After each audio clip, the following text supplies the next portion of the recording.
There was always an immense feeling of pride.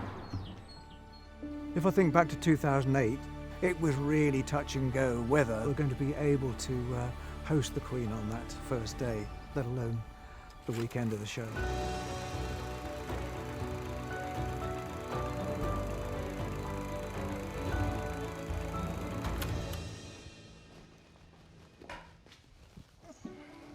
RIAT, well, started off as the Air to 2. A few of us who were air traffic controllers and a few friends loved aviation, loved aeroplanes, and we had a bit of spare time, so we decided to run an air show.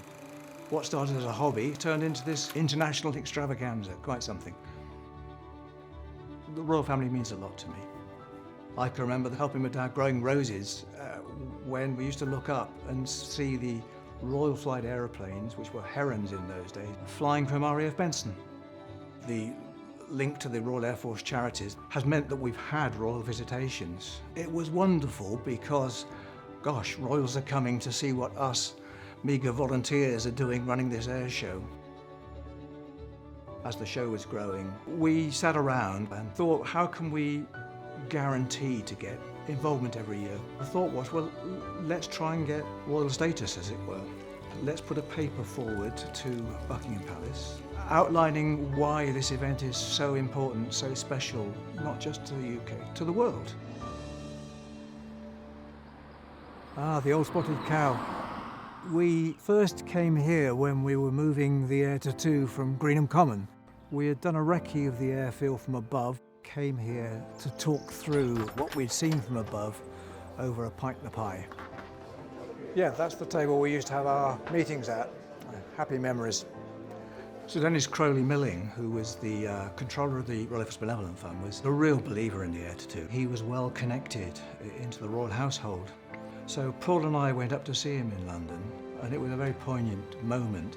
We explained to him what we were trying to do. Even though he was very frail at the time, he said, right, let me help. You write the report, I'll put a good covering letter in. It was a wonderful letter, and that went off to the royal household. In 1996, just before the show, we got the confirmation that we could call the show the Royal International Air to 2. Well, Air to 2 96, it was quite special. And there's a nice picture here of Sir Dennis Crowley Milling. The smile on his face says a lot. So yes, a good year that. Of course, the Air to 2 in 2008, the one we had to cancel. Queen arrived on the Friday, 90-ship fly past, the whole ceremony. After the Queen had gone home, the heavens had opened up, the car parks were wrecked, and we had to cancel the show. Her Majesty looking wonderful and enjoying the day when it wasn't raining.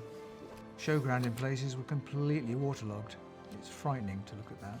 And it was lovely to get a letter from the Queen afterwards to say how much she'd enjoyed that day, but how sorry she was that the show had to be cancelled. It's quite interesting, the connections we've had with royalty through aviation. The Jordanian household has become a great friend of ours over the years. King Hussein would bring his wife, Queen Noor, driving his own Lockheed TriStar airliner. When we have royal visitors, they always insist on having a programme to come round and meet all of the air cadets and the volunteers, and those people who have been special in helping us make the Air to 2 what it is. The royal status to the Air to 2, it is very special, isn't it? We're very lucky. Frequently say to people, the royal family have been part of the Air to 2 story, just like the volunteers, just like the overseas air forces that come. It's a very big and powerful family.